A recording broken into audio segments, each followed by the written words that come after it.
É uma alegria tê-los aqui em mais um programa Saúde e Você. Eu sou a doutora Laura de Fini Leite, professora de Fisiologia Humana na Universidade Federal de Santa Catarina, em Florianópolis. E hoje temos aqui conosco o Dr. César Vasconcelos de Souza, médico psiquiatra e psicoterapeuta, que tem um ministério médico muito bonito, que vai nos falar hoje sobre um assunto extremamente interessante, os hábitos de pensamento.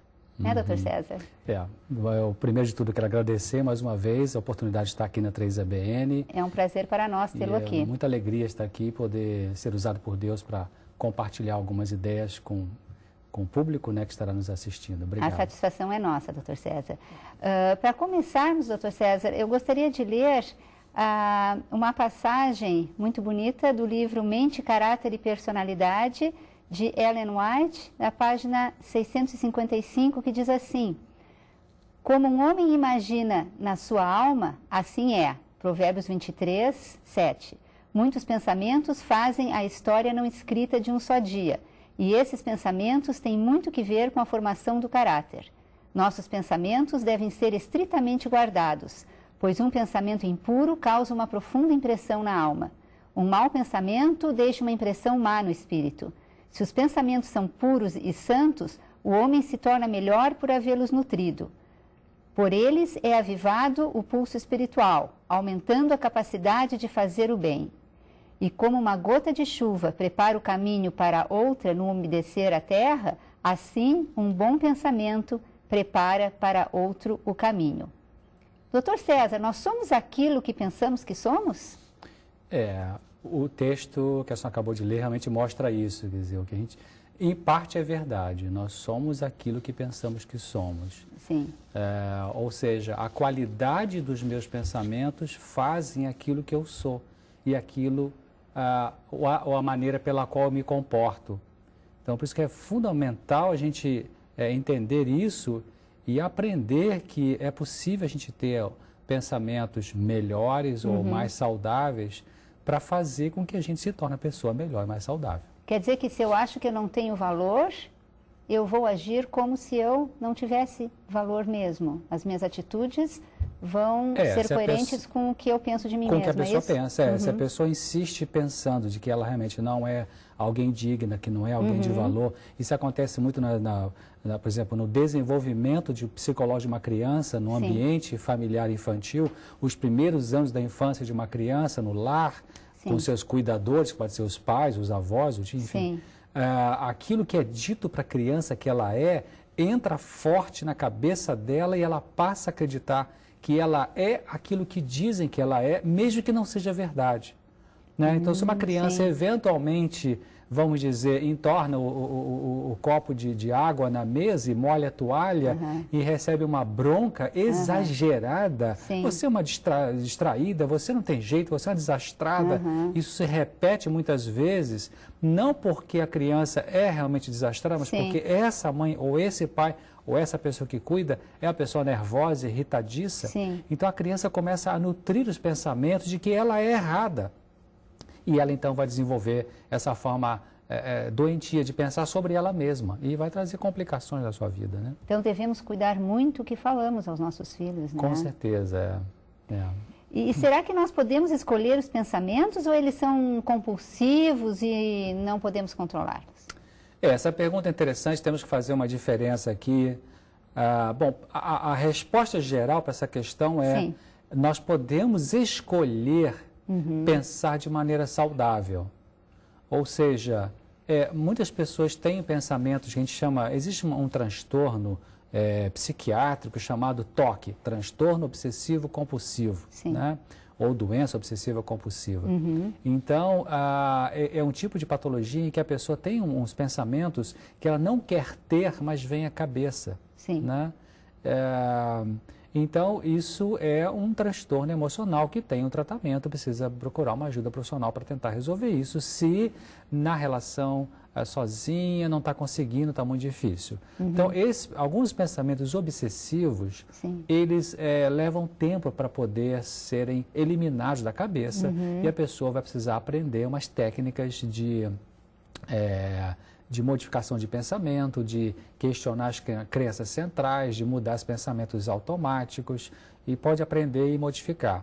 Mas isso aí é uma patologia, e 3% da população mundial tem essa patologia, e os 97% não tem.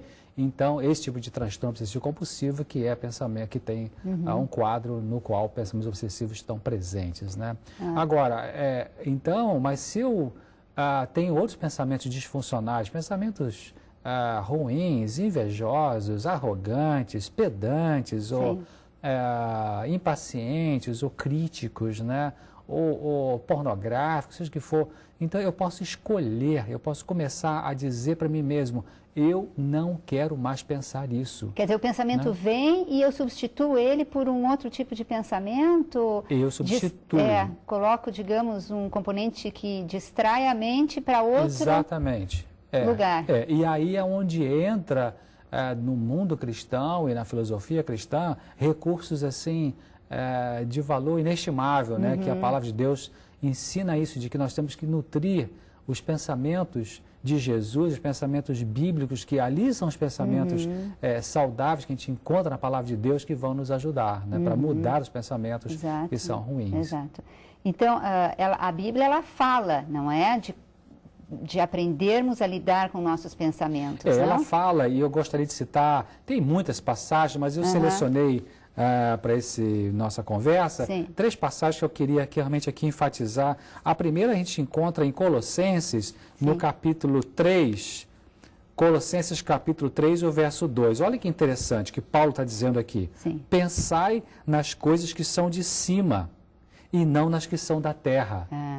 Então essa é uma fonte de receber na minha mente pensamentos positivos. Claro. A outra passagem se encontra em Filipenses, capítulo 4, e o verso 8, que diz assim, quanto ao mais, irmãos, tudo que é verdadeiro, tudo que é honesto, tudo que é justo, tudo que é puro, tudo que é amável, tudo que é de boa fama, se há alguma virtude e se há algum louvor, nisso pensai.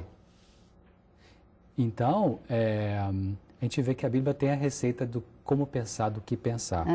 Um outro texto aqui, Efésios capítulo 2, o verso 3, diz assim, entre os quais todos nós também, antes da conversão, né, andávamos nos desejos da nossa carne, fazendo a vontade da carne e dos pensamentos. E éramos, por natureza, filhos da ira, como os outros também.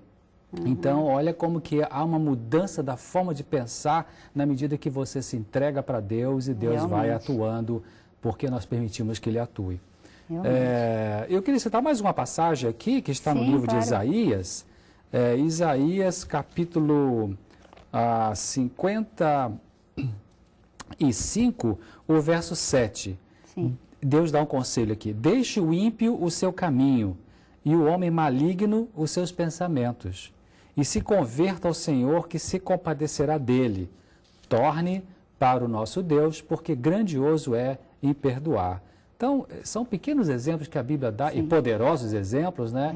De como que nossos pensamentos podem ser modificados pela graça de Deus, pela palavra de Deus, pela contemplação na palavra de Deus, pela memorização da palavra de Deus. Então, um exemplo bem concreto que a gente poderia dar, né, para os nossos amigos. No momento que vem um pensamento negativo, ou um pensamento que me causa mal, né, de alguma forma, eu substituo, pode até ser por um hino, não é? Por um verso que eu memorizei, por um salmo bíblico. Nós podemos escolher fazer isso. Isso. Essa escolha é nossa, né? E pronto. Bom, então isso nos mostra que nós temos que educar os nossos pensamentos, né? Quer dizer, não ocorre naturalmente? Não, é uma boa pergunta essa, porque não ocorre naturalmente. Naturalmente, se a gente deixar, como se diz na gíria, o barco ir pela corrente afora, porque nós temos natureza e somos natureza pecaminosa, a tendência é ter pensamentos destrutivos, maus, né? Lembra que Jesus falou assim, o que contamina o homem é o que sai de dentro do homem. Olha que interessante, ou seja, e de dentro do homem o que sai? Sai, ele falou, os crimes, os adultérios, a prostituição e etc., porque temos uma contaminação. Começa a sair uma coisa boa, começa a sair uma forma de pensar sadia quando eu estou sob a influência do Espírito de Deus. E eu estou sob a influência do Espírito de Deus quando eu me entrego para Ele e peço a Ele e começo a educar o pensamento. É interessante isso de que educar pensamento não é para uma faculdade para você aprender a pensar, né, uma universidade. É no dia a dia, é comigo mesmo, um dia de cada vez, um minuto de cada vez. Então, os pensamentos, eles não se ajustam naturalmente. Nós temos que lutar com eles, temos que fazer força para parar com eles, temos que decidir não mais querer aquela forma de pensar e, portanto, escolher conscientemente pensar de uma outra forma. Né? Não vem naturalmente, não, eu tenho que trabalhar por isso aí. Começa até no nosso meio familiar, né? Com os nossos filhos, com o nosso cônjuge, no nosso dia a dia, né? Exatamente. A educadora cristã adventista do sétimo dia, Ellen White, disse: há fervoroso trabalho diante de cada um de nós. Pensamentos corretos, puros e santos propósitos não nos vêm naturalmente. Temos de lutar por eles, né? Isso é muito interessante, porque confirma o seu comentário. E esse trecho está no livro Mente, Caráter e Personalidade, no volume 2, página 656. Então, temos que lutar por eles, né? Exatamente, Exato. temos de lutar por eles. Não vem naturalmente, né? Isso. Mas muitas vezes nós queremos lutar contra pensamentos maus com os nossos esforços, somente, né? E claro, né, nós falhamos. Não será porque precisamos de um poder acima de nós, vindo de Deus, para vencer tais pensamentos destrutivos? Com certeza. Isso é indubitável, né? Quer dizer, eu sou psiquiatra, trabalho muito com psicoterapia, um aconselhamento e tem um momento em que as palavras que nós podemos usar com os pacientes no processo de terapia psicológica, elas têm um efeito de ajuda, tem um efeito que a gente chama de efeito terapêutico, né? Tem palavras de advertência, palavras de ajudar a pessoa a refletir, palavras que ajudam a formar um insight, mas tem um momento, tem situações internas do ser humano que nenhum ser humano tem poder de mudar, nenhum médico pode mudar, nenhum psiquiatra pode mudar a mente de uma pessoa. Nós somos impotentes em relação a isso. Só o poder superior, o poder de Deus, é que é capaz de mudar a corrente de uns pensamentos bastante perversos. Na palavra de Deus tem um texto que eu acho assim muito bonito, muito inspirador. Eu gostaria de ler aqui, que está no livro, no 2 Coríntios, no capítulo 10, e nos versos de 1 a 5. 2 Coríntios 10, de 1 a 5, diz assim: além disto, eu, Paulo, vos rogo pela mansidão e benignidade de Cristo, eu que, na verdade, quando presente entre vós, sou humilde, mas ausente, ousado para convosco. Rogo-vos, verso 2, pois que, quando estiver presente, não me vejo obrigado a usar com confiança da ousadia que espero ter com alguns, olha só, que nos julgam como se andássemos segundo a carne. Quer dizer, segundo as intenções humanas, segundo os pensamentos humanos. Então, Paulo está dizendo aqui, eu entrego a minha vida para Deus, eu sou guiado pelo Espírito de Deus, mas tem gente que olha para mim, olha para o exterior e pensa que eu sou como guiado pela carne. Eu era antes, mas não sou mais. O verso 3, porque andando na carne, não militamos segundo a carne. Porque, verso 4, as armas da nossa milícia, ou da nossa luta, luta, não são carnais, mas sim poderosas em Deus, para destruição das fortalezas. Verso 5, destruindo os conselhos. Essa palavra conselhos aqui significa raciocínios. E toda a altivez que se levanta contra o conhecimento de Deus. E olha só como ele termina aqui o verso 5, de 2 Coríntios 10. E levando cativo todo o entendimento, todo o pensamento à obediência de Cristo. Então, na minha luta contra pensamentos destrutivos que eu tenho, que são meus, não é da minha mulher, do meu pai, da minha mãe, do vizinho, é meu, está dentro de mim, eu tenho que reconhecer que isso é meu, está aqui contaminado. Então, para eu vencer isso, eu tenho que recorrer não à carne, né? Não, o meu poder, que esse poder meu não faz isso, o meu conhecimento intelectual, meu conhecimento universitário não me dá capacidade de mudar a corrente dos meus pensamentos, né? Então eu preciso desse poder superior, divino, que é a graça de Deus que vai me ajudar a ter a vitória sobre os pensamentos maus e levar cativo. O que é levar cativo o pensamento, a obediência de Cristo? Eu vou cedendo ao poder do Espírito Santo e esse Espírito Santo vai me moldando a imagem de Jesus na forma de pensar. É maravilhosa fantástico, a Bíblia, né? A sabedoria, não é? Em relação a essas realmente tão importante, não é? Em nossa vida. Agora, os jovens, então, eles deveriam começar desde cedo, não é? A ter controle dos seus pensamentos, o senhor não acha? Com certeza. Será que eles deviam preocupar-se com isso? Com certeza. Tem até um texto, parece, poderia ler para mim, por favor? Assim, um trecho aqui que diz, né? Os jovens devem começar cedo a cultivar corretos hábitos de pensamento. Devemos disciplinar a mente a pensar numa linha sadia e não lhe permitir que demore em coisas más. O salmista exclama: sejam agradáveis as palavras da minha boca e a meditação do meu coração perante a tua face, Senhor, rocha minha e libertador meu. Salmos, capítulo 19, versos 14, é do livro Mente, Caráter e Personalidade, de Ellen White, volume 2, página 657, né? Eu acho interessante que nesse texto ela diz aí, não demorar em coisas más. Quer dizer, é bem balanceado, é bem equilibrado, porque esse texto ajuda aquelas pessoas que, mesmo que não queiram, elas têm pensamentos ruins que vêm à cabeça espontaneamente. Então, o que está dizendo o conselho de Deus? Não demorar, né? Não demorar. Quando vier o pensamento ruim, substitua. Não se culpe, né? Não fique se martirizando por isso. O que você vai fazer é evitar continuar pensando nisso que veio na cabeça mesmo, que você não queria.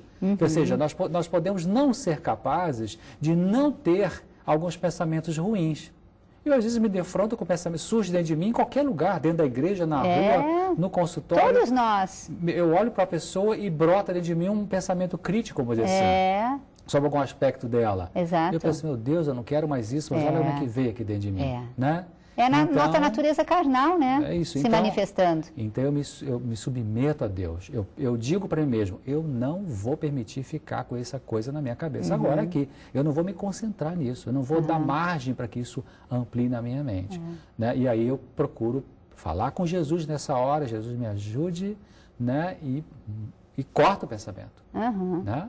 Então, nosso controle voluntário, né? Nesse escolha, aspecto, como a nossa falei, escolha, né? A escolha de não seguir pensando naquilo que eu fui incapaz de evitar que viesse. Claro. Né? Certo.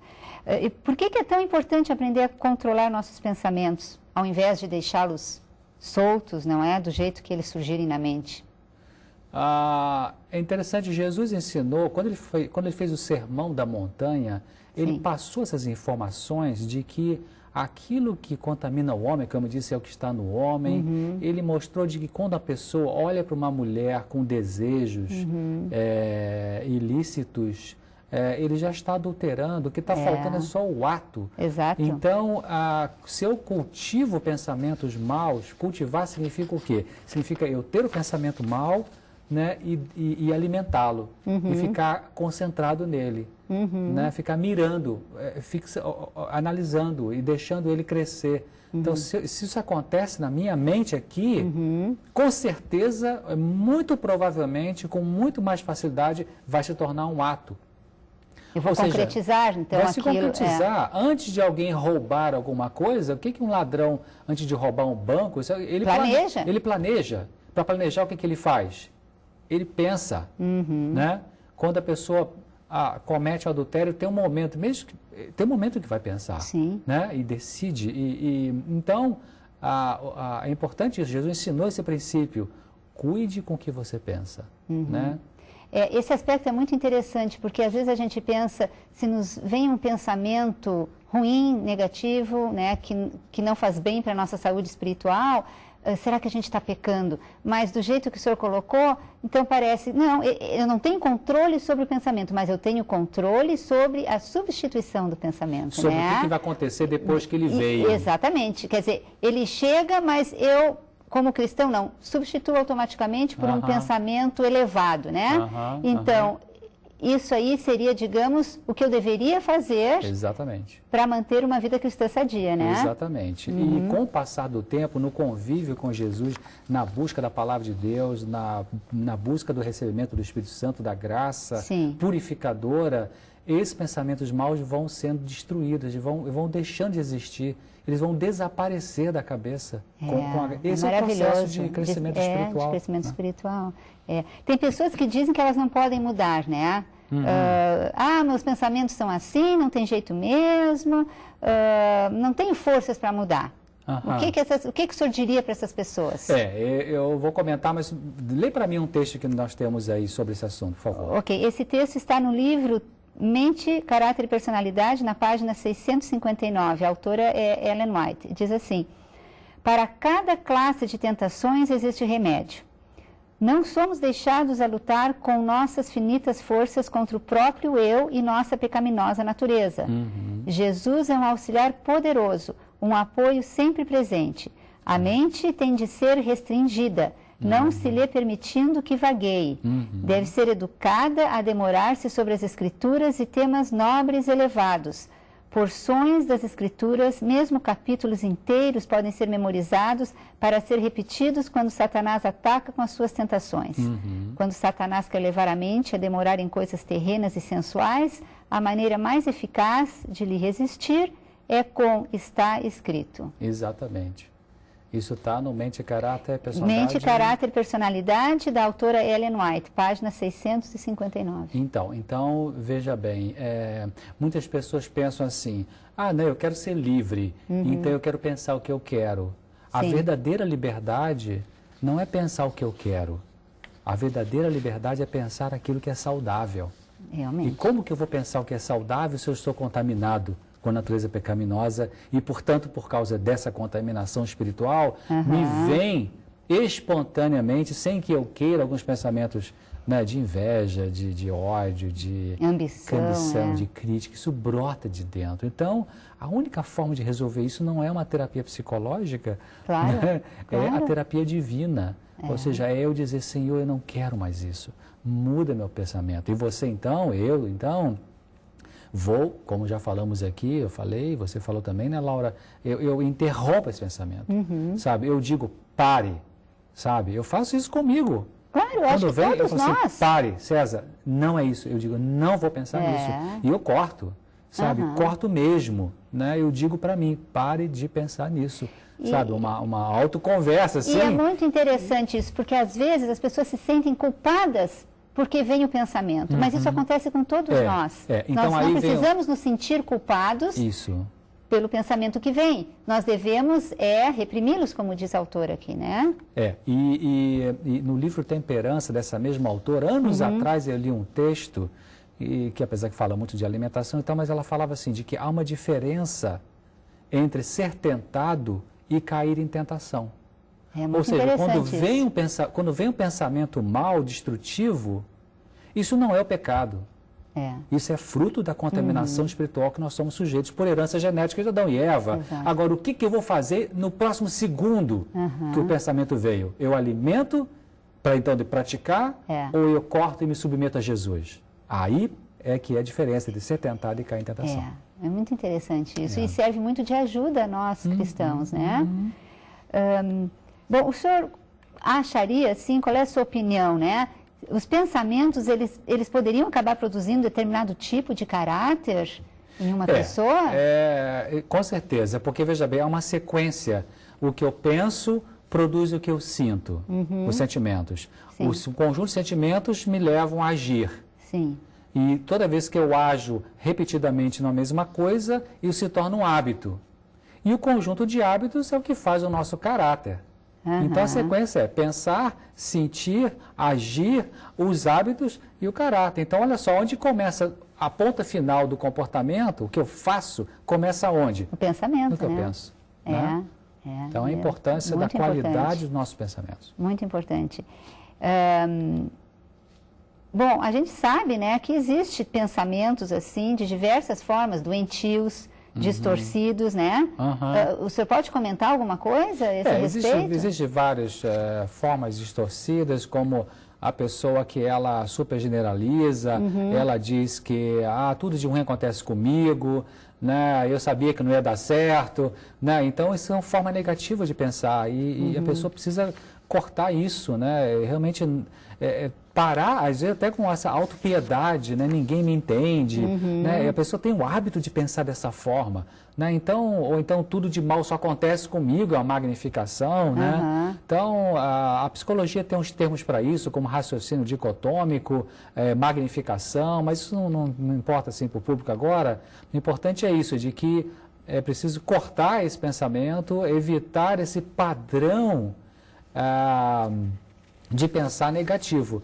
Quando a gente analisa, quando a gente faz uma história psiquiátrica de um paciente, doutora Laura, quando a gente analisa o pensamento de um paciente, nós analisamos 3 aspectos do pensamento. A forma do pensamento, o conteúdo do pensamento e o ritmo do pensamento. Então, tem pessoas que têm o pensamento rápido e o pensamento lento, isso é o ritmo. Sim. A forma é estruturada, desestruturada. Começa uma frase e termina ou se perde. Sim. E o conteúdo. É um conteúdo qual? Delirante, não delirante, é realístico, é irrealístico. Então, o que a Bíblia nos pede, nos ensina, nos sugere, nos encoraja submeta os seus pensamentos maus a Deus, ele muda o ritmo para um ritmo normal, o conteúdo para um conteúdo santo e a forma para uma forma estruturada, saudável, útil para a humanidade. É maravilhoso, né? Esse poder que vem de Deus, realmente para controlar os padrões dos nossos pensamentos.